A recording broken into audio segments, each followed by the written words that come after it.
राज्यातील गेल्या 5 वर्षातील बदललेल्या राजकारणानंतर राज्यातील प्रमुख नेते पहिल्यांदाच विधानसभा निवडणुकीला सामोरं जाणार आहेत।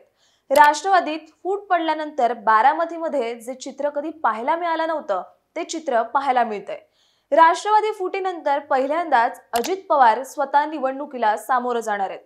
लोकसभा निवडणुकीत अजित पवारांना बसलेला फटका विधानसभेला टाळण्यासाठी अजित पवारांनी कंबर कसली आहे। अजित पवार यांचं होम ग्राउंड असलेल्या बारामतीमध्ये त्यांना कधी नव्हे इतका जास्त प्रचार करावा लागतोय। त्याचं कारण म्हणजे त्यांना घरातूनच मिळालेलं आव्हान आणि लोकसभेत त्यांच्या पत्नी सुनेत्रा पवार यांना मिळालेलं कमी मतदान व सुप्रिया सुळे यांना मिळालेलं मताधिक्य।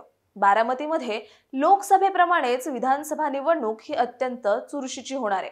लोकसभेला जसा नणन विरुद्ध भावजे सामना झाला तसाच विधानसभेला काका विरुद्ध पुतण्या असा सामना रंगणार आहे।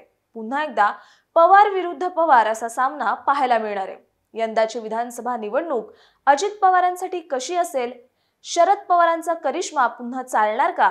यासह बारामतीच्या गेल्या 2 ते 3 निवडणुकांचा इतिहास काय सांगतो हे आपण या व्हिडिओतून जाणून घेणार आहोत। नमस्कार, मी Ruchita Ghosalkar for the People News मध्ये आपलं स्वागत। व्हिडिओला सुरुवात करण्यापूर्वी आपण चॅनलला सबस्क्राइब करा, लाईक व फॉलो जरूर करा। पोस्ट ग्रॅज्युएट डिग्री कोर्सच्या माध्यमातून परिपूर्ण राजकीय नेतृत्व घडवणारं आणि प्राध्यापक राहुल कराड यांच्या संकल्पनेतून साकारलेलं भारतातील पहिलं institute MIT school of government.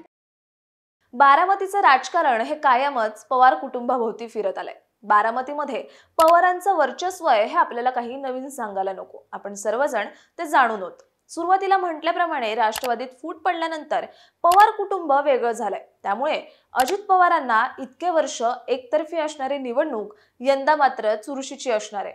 Rashtrawadi फुटीनंतर पहिल्यांदाच लोकसभा निवडणूक पार पडली। लोकसभा निवडणुकीत शरद पवारच बारामतीचे खरे बॉस असल्याचं स्पष्ट झालं। बारामती विधानसभा मतदारसंघात शरद पवार यांच्यानंतर 1991 पासून अजित पवार विधानसभेवर निवडून जात आहेत। त्यांचं या मतदारसंघावर वर्चस्व असून चांगली पकड सुद्धा आहे। आता आपण मागील 3 निवडणुकांमध्ये या मतदारसंघात कसा सामना झाला होता ते पाहूयात। 2009च्या विधानसभा निवडणुकीत अजित पवार आणि अपक्ष उमेदवार रंजन कुमार तावरे यांच्यात मुख्य लढत झाली होती। या लढतीमध्ये अजित पवारांनी 1,02,797 मतांनी रंजन कुमार तावरे यांचा पराभव केला। अजित पवारांना 1,28,544 मतं मिळाली तर रंजन कुमार तावरे यांना 25,747 मतं मिळाली। पुढे 2014च्या निवडणुकीत अजित पवार आणि भाजपच्या प्रभाकर गावडे यांच्यात मुख्य लढत झाली। अजित पवारांनी 89,791 मतांनी प्रभाकर गावडे यांचा पराभव केला। अजित पवारांना 1,50,588 मतं मिळाली तर प्रभाकर गावडे यांना 60,797 मतं मिळाली होती। मागील 2019च्या विधानसभा निवडणुकीत अजित पवार आणि भाजपच्या गोपीचंद पडळकर यांच्यात सामना रंगला होता। यावेळी अजित पवारांनी 1,65,265 मतांनी गोपीचंद पडळकर यांना पराभूत केलं। अजित पवारांना 1,95,641 मतं मिळाली तर गोपीचंद पडळकर यांना केवळ 30,376 इतकी मतं मिळाली। राष्ट्रवादीत फूट पडल्यानंतर विधानसभा निवडणुकीच्या तोंडावर काका पुतण्यामध्ये आरोप प्रत्यारोप सुरू झालेत। बारामतीमध्ये झालेल्या प्रचार सभेत अजित पवारांनी भावनिक होऊन शरद पवार यांच्यावर घर फोडल्याचे आरोप केले। त्यावर शरद पवार यांनी नक्कल करत आम्हाला भावनिक होऊ नका म्हणत स्वतः भावनिक झाले असा जोरदार टोला लगावत प्रत्युत्तर दिलं।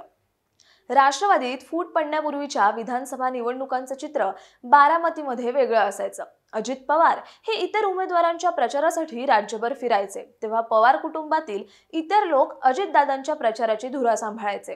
परंतु आता ऐन दिवाळीत अजित पवार यांच्यावर स्वतःचाच प्रचार करण्याची वेळ आली आहे। याचं कारण म्हणजे आता खुद्द शरद पवार यांनीच अजित पवार यांच्या विरोधात लावलेली फिल्डिंग अजित पवारांसाठी आव्हानात्मक ठरतीये। शरद पवार यांनी आपला नातू आणि अजित पवार यांचा पुतण्या युगेंद्र पवार यांना त्यांच्या विरोधात निवडणुकीच्या रिंगणात उतरवलंय।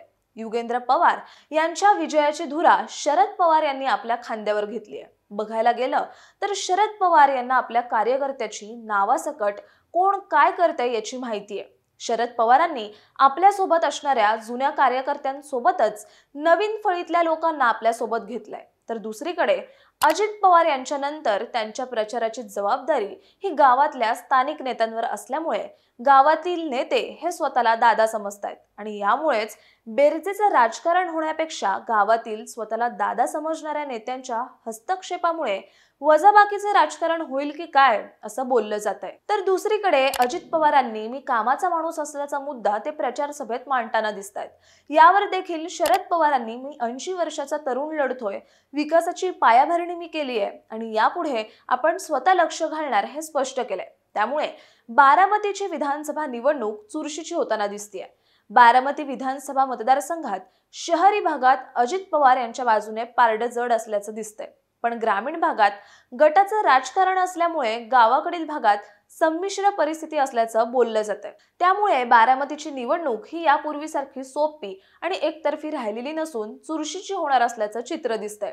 तसंच अजित पवार यांचा खरा सामना हा युगेंद्र पवार यांच्यासोबत नसून तो शरद पवार यांच्यासोबत असणार आहे। त्यामुळे प्रचार सभेत लोकसभेला साहेबांना खुश केलं, आता मला खुश करा असं आव्हान अजित पवार मतदारांना करताना दिसून येतात। लोकसभेत ताई, विधानसभेला दादा असं गणित अजित पवार मतदारांसमोर मांडताना दिसतात। अजित पवारांसाठी ही विधानसभा निवडणूक अत्यंत प्रतिष्ठेची मानली जाते।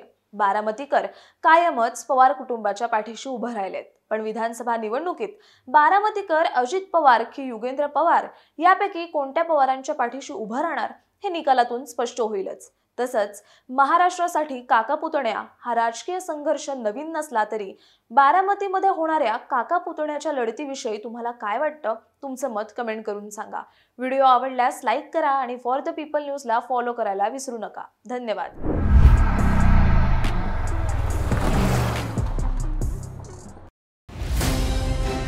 भारत दुनिया का सबसे बड़ा लोकतंत्र और एनएलसी भारत देश का सबसे बड़ा गैर राजनीतिक मंच।